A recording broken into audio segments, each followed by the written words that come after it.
Bonjour, je m'appelle Renis et aujourd'hui je vais réaliser mon rêve. Trouver une nouvelle planète.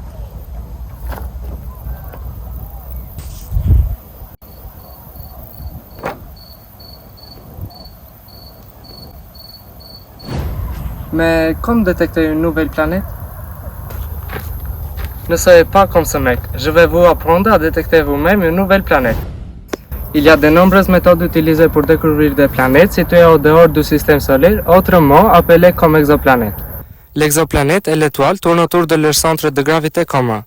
Le mouvement de l'étoile autour de ce centre est détecté par le déplacement des raies dans son spectre.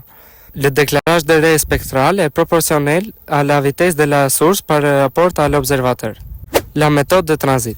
Si une planète passe devant son étoile, elle produit une petite éclipse. Si le niveau de lumière diminue pendant un intervalle de temps, alors une planète se trouve devant l'étoile. La méthode de micro-lentille. Si une étoile passe devant une autre étoile, elle crée une amplification gravitationnelle. Si une planète orbite la première étoile, elle aussi amplifie la deuxième étoile sur une durée plus courte. Avec les méthodes dynamiques, les variations de vitesse radiale de l'étoile donnent la taille, la période de l'orbite et une limite inférieure de la masse. La vraie valeur de la masse et l'orientation de l'orbite sont déduites de la variation de position de l'étoile par rapport à celle de ses voisins obtenue par astrométrie.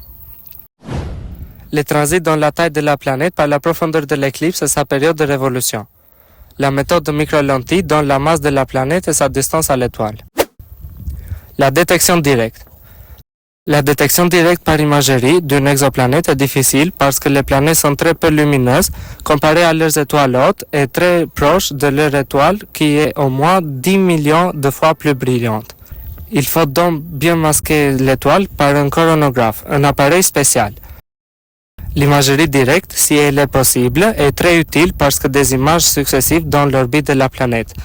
La surveillance photométrique donne sa période de rotation, la durée du jour. La spectroscopie de planètes révèle la composition moléculaire de son atmosphère et même son climat et sa météo.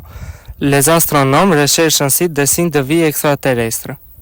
Jusqu'à présent, selon la NASA, 5612 planètes ont été découvertes. 4210 ont été détectées grâce au transit. 214 planètes ont été détectées grâce à la méthode de micro-lentille. 69 ont été découvertes par imagerie et seulement 3 par astrométrie. D'autres méthodes ont également été utilisées pour découvrir d'autres planètes. À plus long terme, d'immenses interféromètres spatiaux feront des cartes détaillées d'exoplanètes et sans doute des sondes interstellaires parieront vers les exoplanètes les plus intéressantes.